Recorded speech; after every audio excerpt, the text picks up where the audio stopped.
Det er en dyrecelle. Inde i cellen er der nogle forskellige organeller. I dette tilfælde er det en eukaryotcelle. Det specielle ved en eukaryotcelle er, at den har en ægte kerne, det vil sige en kerne med dobbeltmembran. Den modsatte type celle er en prokaryotcelle. Inde i cellen er der en masse forskellige organeller, der alle flyder rundt i en slags slim kaldet cytoplasma.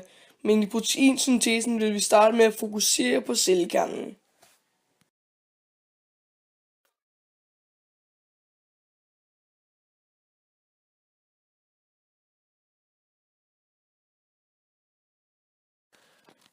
Inde i cellekernen findes der noget kaldet kromosomer.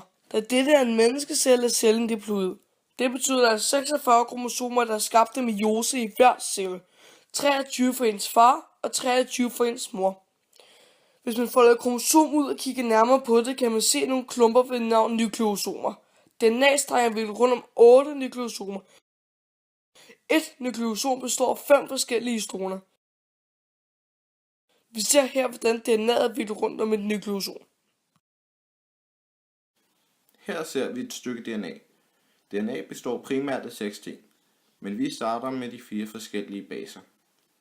Baserne sidder sammen i et par i en lang række. T, tymin, sidder altid over for A, adenin, mens G, guanin, altid sidder over for C, cytosin. Vi skriver lige forkortelserne på vores DNA. 3 baser danner tilsammen en aminosyre, og der findes 20 forskellige aminosyrer. Rækken af aminosyrerne sidder i er forskellig til person, og det er det, der gør os forskellige.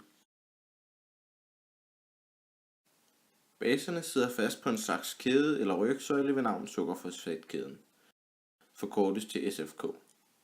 Vi zoomer lige ind og kigger nærmere på den. SFK'en består af en masse molekyler, der ser således ud.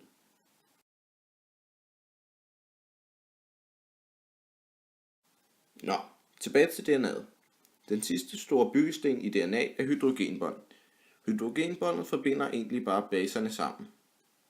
Vi zoomer nu ind på en del af DNA'et, nemlig det der kaldes et gen.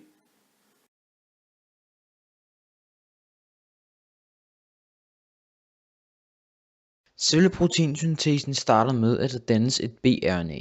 B'et i bRNA står for budbringer, og derfor hedder et bRNA internationalt et mRNA, hvor M'et står for messenger. Før vi går videre med proteinsyntesen, skal vi lære de 2 stoffer helikase og polymerase at kende.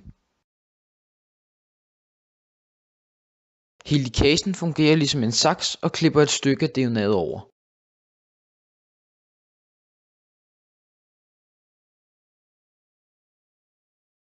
Nu kommer bRNA'et og laver en kopi af den modstående aminosyrerække af den sætter sig fast på. Her byttes T ud med U.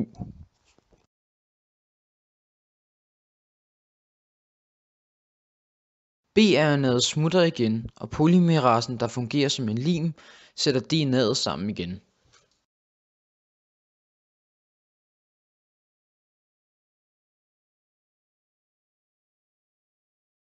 Nu bevæger bRNA'et sig ud af kernemembranen.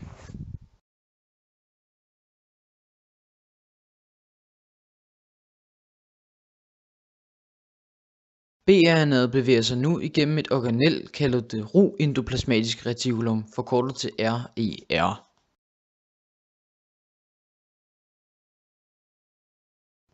Der findes også et glat endoplasmatisk retikulum, forkortet til SER, hvor S'et står for smooth, men det er irrelevant i proteinsyntesen. På det ru-endoplasmatiske retikulum sidder der en masse ribosomer.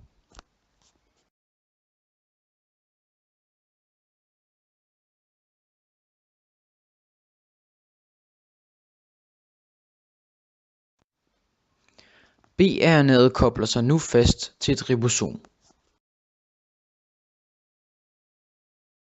Ribosomet får nu overført forskellige data fra bRNA'et og sender nu bud efter nogle andre RNA'er kaldet tRNA'er.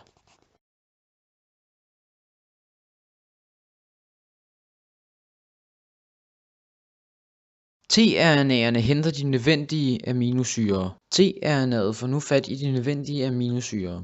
Aminosyrerne aktiveres, når de kobles fast til et tRNA, og bliver nu kaldt for et aminosyrerat. tRNA'erne vender nu tilbage og kobler sig fast på ribosomer. Ribosomer sætter så aminosyrene sammen i en kæde i den rigtige rækkefølge. Denne proteinkæde folder sig nu sammen, og der dannes et færdigt protein.